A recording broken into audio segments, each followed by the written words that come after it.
44 человека были уволены буквально в один день. Послушайте, что происходит в эфире. Программу ведет Маша Гессен. И вы понимаете, вы арестованы. Говорит и показывает Радио Свобода. Крым и Севастополь возвращаются в родную гавань. И я впервые тогда увидела человека, убитого, по сути дела, на войне.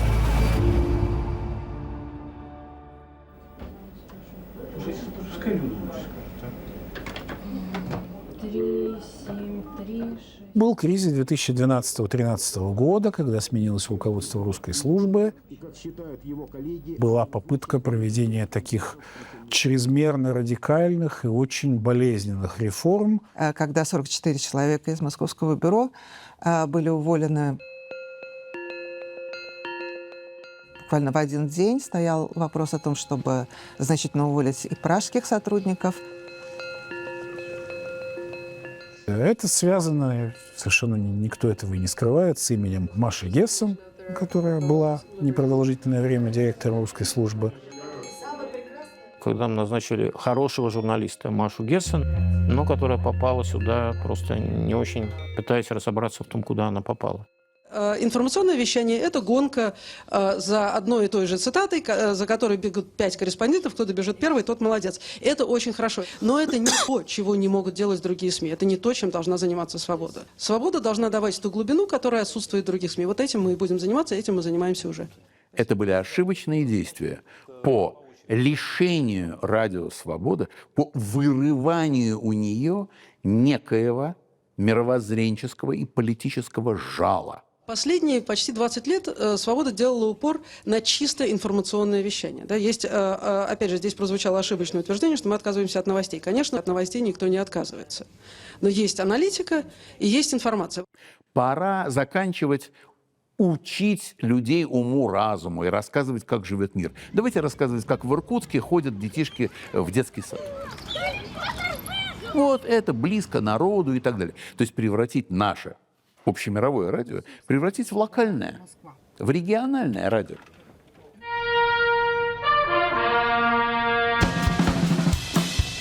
Ради чего вы убили старую «Свободу»? Работать так, как мы работали, нельзя. Надо работать иначе. Вы назвали нас лучшими, и вы нас выкинули на улицу. Это решение было бы принято в любом случае. And I'm sorry that you feel that way.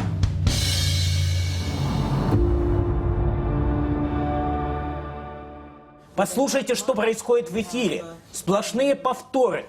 Вам нечего ставить. Люди не хотят работать, потому что вы пригрозили людям увольнениями в Праге. Кто может нормально работать, когда ему сказали, что он будет выкинут на улицу? Подождите, я все-таки отвечу коротко. Пожалуйста. Да? Например, есть Марьяна Тарачешникова с программой «Человек имеет право». Замечательной программой, которая осталась. Не надо говорить, что не осталось правозащитных программ. Лучшие программы остались. Несмотря на все противоречивые ситуации, она, тем не менее, не вмешивалась, вот, собственно, в мою работу моей программы. Она считала, что про права человека говорить важно. То, как это делаю я, ее вполне устраивало. У нее было свое видение. Я, в общем, не хочу сказать, что все было прямо вот ужас, все было неправильно, но просто это осуществлялось такими очень уж методами, ну, немножко такими большевистскими по характеру. Вопрос, это очень важный. С кем, собственно? Вот вы выгнали тех журналистов, а где возьмете таких замечательных новых? Эти журналисты, многие из тех, кто пришли со мной, работают со мной уже много лет. Я пришел с Машей Гессен, я писал про науку, другие писали материалы, скажем, на социальные темы. Причем это была не классическая правозащитная история, как на Радио Свобода было принято. Члены команды Маши Гессен даже не очень понимали, что мы приходим фактически на чье-то место. Какие-то люди были уволены, то ли они были уволены тогдашним президентом по фамилии Корн, то ли самой Машей Гессен, то ли они были уволены из-за того, что они плохо работали, то ли из-за того, что было принято решение о реформах. Это вызвало непонимание у значительной части аудитории.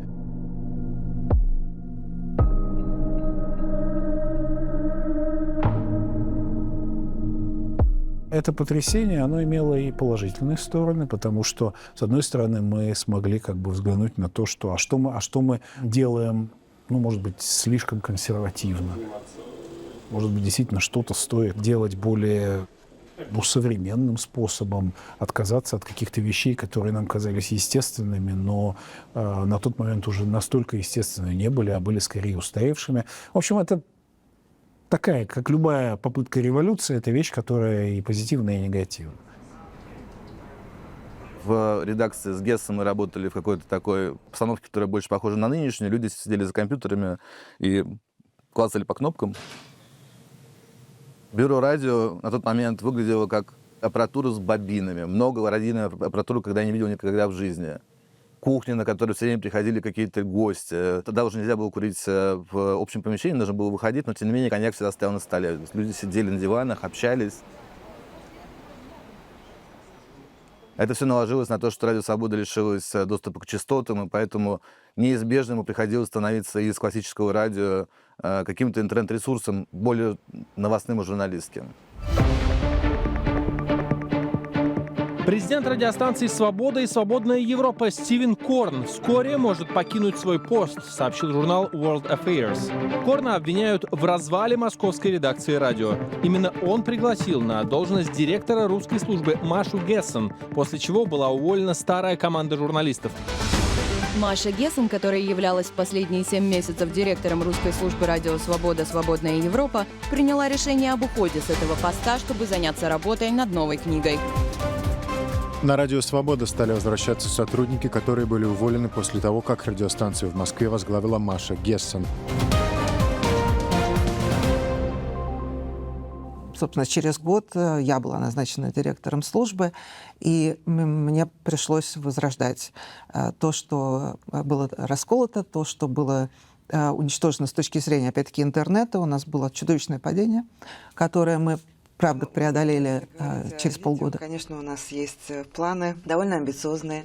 Но это был очень сложный момент в истории, наверное, для меня лично самый сложный момент в моей карьере. И такую травму, которую мы все пережили, она, в общем, конечно, долго довольно сказывалась на русской службе. То, что у нас есть огромный совершенно потенциал, я в этом не сомневаюсь, потому что у нас прекрасные люди, у нас такая корреспондентская сеть и в России, и за рубежом, которой просто нет ни у одного средства информации. Вы слушаете и смотрите Радио Свобода. В эфире Радио Свобода. Говорит и показывает Радио Свобода. В эфире Радио Свобода. В эфире Свобода. Радио, которое не только слышно, но и видно. Я помню, как, так сказать, ты привык много лет, десятками лет уже работаешь просто в радийном эфире со всей спецификой, потом вдруг выясняется, что есть сайт, надо писать новости, создавать статьи, делать видеоматериалы и так далее. Это было очень сложной задачей, тем более для крупной корпорации, многонациональной, ну и в том числе и для русской службы в отдельности. Радио «Свобода» никогда не вредила репутация забугорного радио. Не вредила совсем. Да, мы забугорные, да, мы говорим, может быть, на чуть-чуть архаизированном языке. Но только по «Свободе» текст всех томов звучал без единого сокращения. 5 января 1974 года. У микрофона Юлиан Панич. И я слышал его чтение книг Солженицына «Архипелаг ГУЛАГ», когда Юлиан говорил о том, как меняется состояние души человека. Он идет по улице, он занят своими какими-то делами, и вдруг двое-трое людей в штатском неожиданно подходят, неожиданно выворачивают руку, неожиданно заставляют согнуться, и вы понимаете... Вы арестованы. И когда Юлиан Панич, он был моим близким другом, поэтому я могу и по имени называть, когда он говорил это «вы арестованы», то ты чувствовал весь ужас этой смены состояния. Каждый из нас, центр Вселенной и мироздания, раскалывается, когда вам шипят «вы арестованы.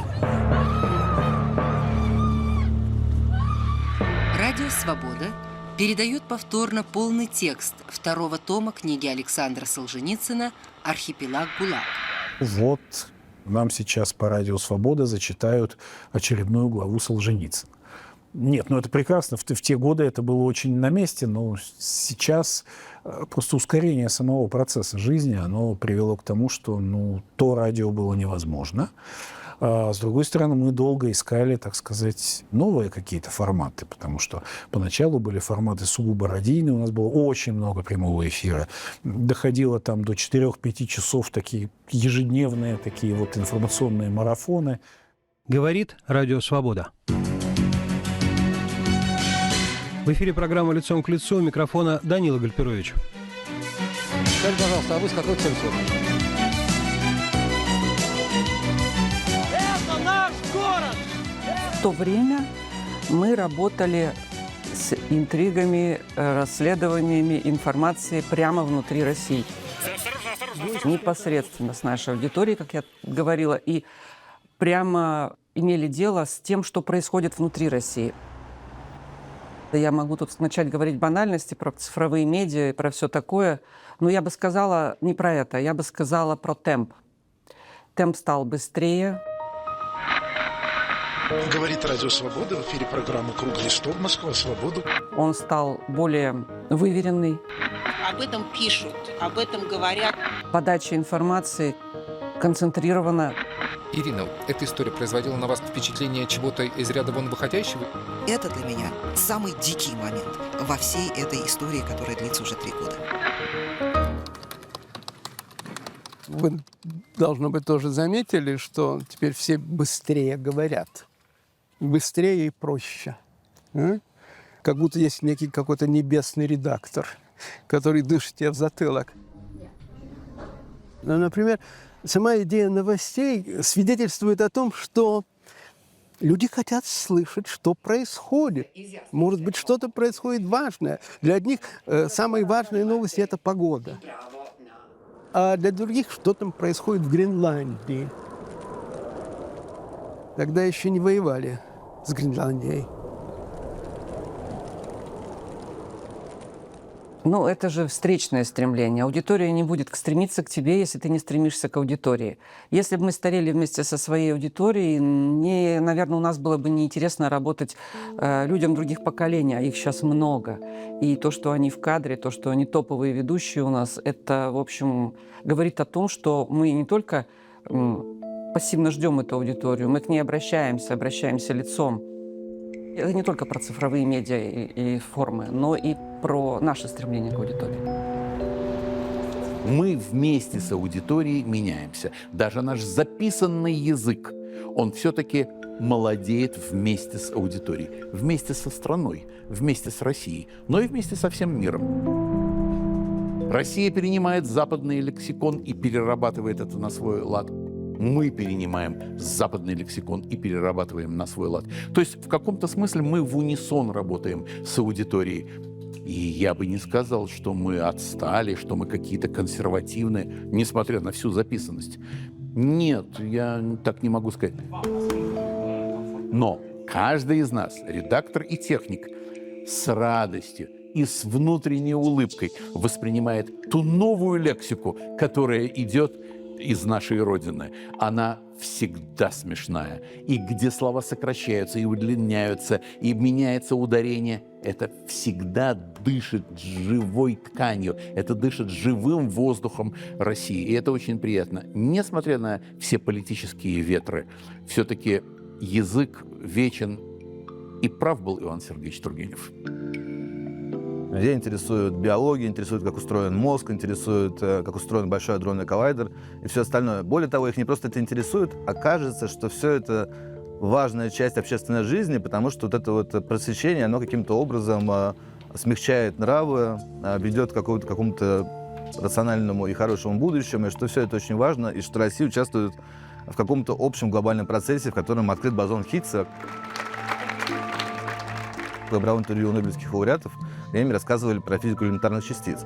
Это нравилось и было интересно читателям. Все это, конечно, достаточно резко но в несколько ступеней стал обрываться. Сначала была перестановка Путина с Медведевым, которая показала, что никакой большой оттепели не будет. Я считаю, что было бы правильно, чтобы съезд поддержал кандидатуру председателя партии Владимира Путина на должность президента страны. Потом это была аннексия Крыма.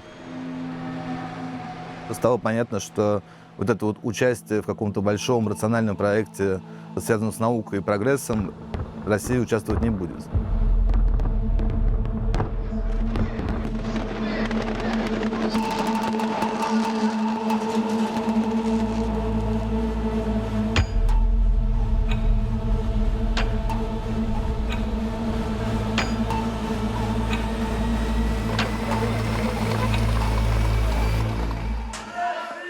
Но это все было связано с аннексией Крыма и боевыми действиями на востоке Украины, в которых Россия, как мы уже сейчас знаем, точно принимала участие, несмотря на то, что они говорили, нас там нет.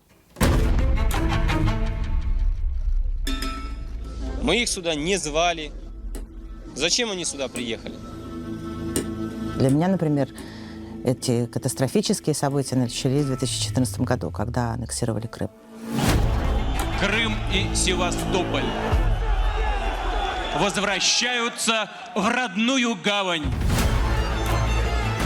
В порт постоянной приписки. В Россию.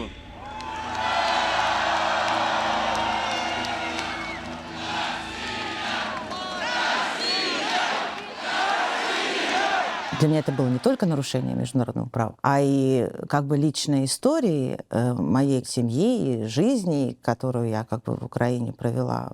Для меня война России против Украины началась именно тогда, в 2014 году в Донецке. И это было около железнодорожного вокзала, он рядом с аэропортом. Там убили какого-то человека. Ну, видимо, местного жителя. Это было, наверное, случайность, потому что кто-то выстрелил в здание вокзала, оттуда посыпались осколки, и эти осколки как бы попали в тело этого человека. И я впервые тогда увидела человека, убитого, по сути дела, на войне.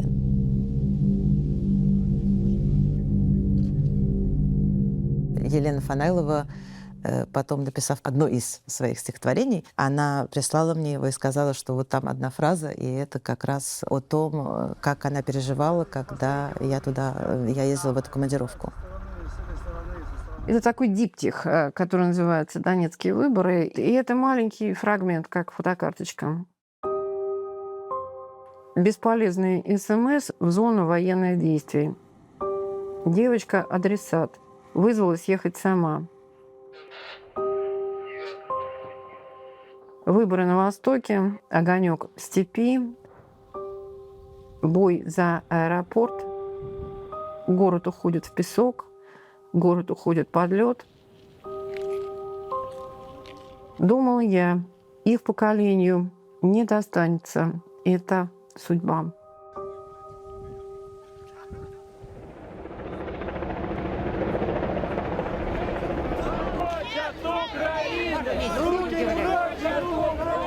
Мы должны сказать «нет войне».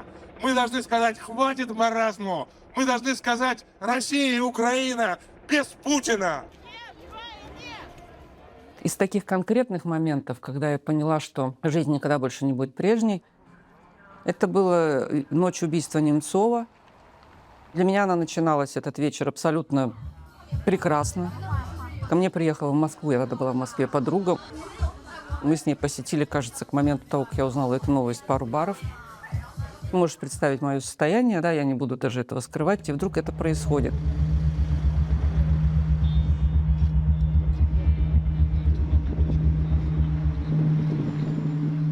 Конечно, моментально все улетучивается, что до этого было пережито приятного и сколько выпито, да, хотя все-таки я была в сознании, естественно.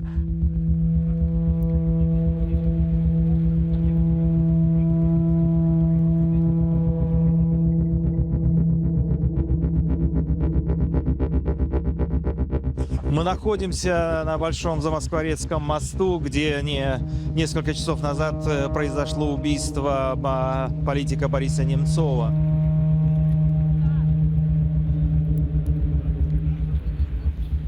Рядом со мной находится Владимир Карамурза-младший. Владимир, я видел, что вы находились за оцеплением, были там, где стояла скорая помощь. Наверняка видели своими глазами нечто большее, чем журналисты. Вы расскажите, какая картина перед вами была? Я там, если честно, ничего особенно не видел. Там примерно то же самое, что здесь. Стоят сотрудники правоохранительных органов, оцепления. Я могу сказать только одну вещь. Что Борис Немцов – это один из самых светлых, честных и порядочных политиков в нашей стране. И мы никогда не забудем и никогда не простим. Самый чувствительный момент для меня в тот день, в ту ночь, когда убили Немцова, это был эпизод, когда убрали тело с моста Бориса Немцова, увезли, и там оставалась лужа крови, пятна. И вот буквально минут 10-15 назад подъехала поливальная машина, и там, где был очерчен силуэт на асфальте, там, где лежало тело Бориса Немцова, сейчас смыли это пожарным шлангом, смыли водой, и поэтому практически никаких следов уже нет. И этот момент был, он не только чувствительный, это была какая-то часть некой такой античной трагедии, когда вот власть пыталась замести следы этого преступления. Я поняла в тот момент, что я больше не имею права как будто даже расслабиться. В этой стране может произойти все, что угодно. И я могу понадобиться в полном сознании в любой момент. И вот с того времени я себя все время ощущаю на работе. Все время, постоянно.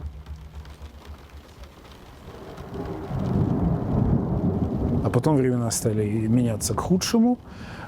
И, конечно, чем больше у нас возникало проблем, и внутренних, и внешних, тем, конечно, наш охват сжимался.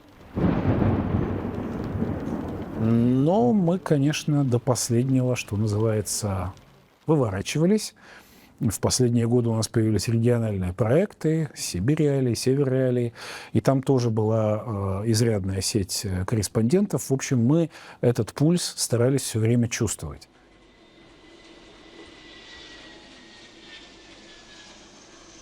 В Прагу я приехала второй раз в 2016 году после довольно драматичных событий в России. Телекомпания ТВ2, где я работала, была закрыта властями. Это была довольно тяжелая борьба, трудная борьба, потому что она длилась не один день и даже не месяц.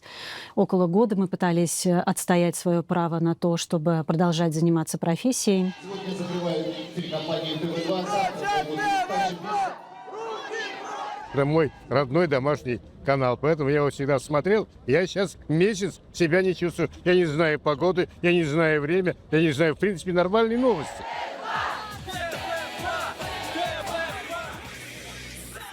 Очень многие мои коллеги ушли из профессии, собственно говоря, и так и не смогли найти себе применение в России, если они оставались там.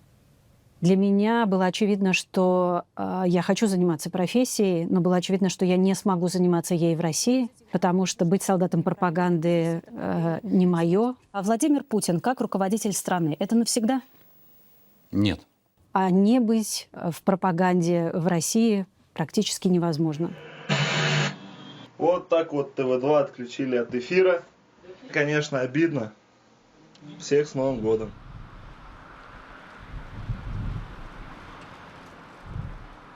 И я могу сказать, что тоже ты в коллективе живешь, все друзья, вы связаны одной идеей.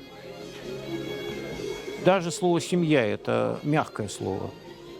Потому что я работаю 33 года. Это практически вся моя 85% моей профессиональной карьеры. Выпито столько за это время, что невозможно цистерну найти. и романов столько, и конфликтов столько, и смен совершенно непредсказуемых и того и сего, что это для какой-то огромной энциклопедии, большой книги, которую напишет Иван Никитич Толстой, в конце концов. К нам все время приходят новые журналисты, которые тогда, 30 лет назад, когда я себя считал еще вполне молодым, которые под стол ходили пешком. А теперь они, набравшись своего жизненного опыта, учат меня тому, как вообще мир выглядит, как он смотрится вот их глазами. Когда тебя на факультете журналистики натаскивали на то, что журналистика — это крайне токсичное сообщество, все люди орут друг на друга, ругаются, чуть ли не кофе поливают и бычками сигарет швыряются. И тут я прихожу в максимально комфортный коллектив, где ко мне 19-летним обращаются на «вы», даже те, кому я во внуки гожусь, где со мной крайне почтительно и уважительно разговаривают, и с максимальным желанием помочь, научить. Мораль est dans la nature des choses. Нравственность в природе вещей. Новое поколение дарит очень много чего. Говорит Радио Свобода, показывает телеканал «Настоящее время». В эфире программа «Лицом к событию». Сегодня ее веду я, Иван Воронин. Здравствуйте. И сегодня... Я одно старое кино смотрел, там была фраза, как бы оскорбляющая главного героя, который при этом же был еще и протагонистом, типичный интеллигент. Вот мне кажется, типичный интеллигент — это такой среднестатистический сотрудник Радио Свобода. И для меня это тоже комплимент, я его переадресовываю всем своим коллегам. Увидимся с вами завтра в это же время. Оставайтесь с нами. Я пришла, мне был 21 год. Росла вместе с русской службой. Другое дело, что, опять же, большая разница между тем, что происходит в Праге, и тем, как было все устроено в Москве и в бюро. Именно в бюро там была абсолютно семейная атмосфера. Как часто вижу я сон, мой удивительный сон, в котором осень танцует вальс-бастон. Там листья падают вниз, пластинки кружатся диск. Не уходи, побудь со мной, ты мой каприз. Как часто вижу я сон. Я почему-то часто вспоминаю один момент, когда в Москве можно было наблюдать полное солнечное затмение. И кто-то принес стеклышки на всю редакцию. У нас был большой балкон. И вот мы вышли, и все в эти стеклышки смотрели. Это было в середине дня, там, может быть, в районе полудня.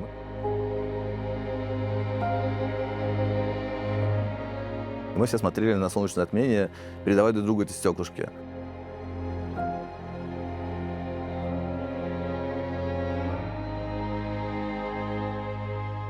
Это было классно, что, во-первых, всем было интересно, что кто-то всем эти стеклышки принес, и что мы вместе такой опыт переживали. Это может быть мелочь, но это характерная мелочь для того, как мы там жили.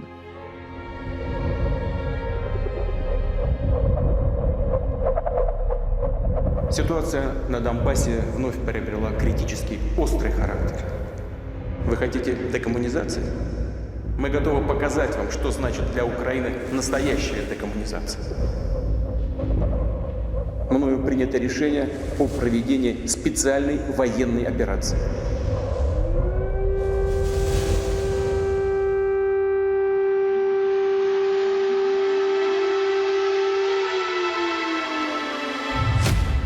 Я видела своими глазами, что там происходит. Ты понимаешь, что твои родные находятся в непосредственной угрозе и гибели. Победа будет за нами! И было понятно, что это даже последние две программы. Стало очевидно, что журналистика в России окончена. В России свобода слова есть, и мы не будем писать под дудку американской пропаганды. Их спешно перебрасывали в Ригу. Уход Радио Свобода из России — символ того, что и свободы-то больше нет.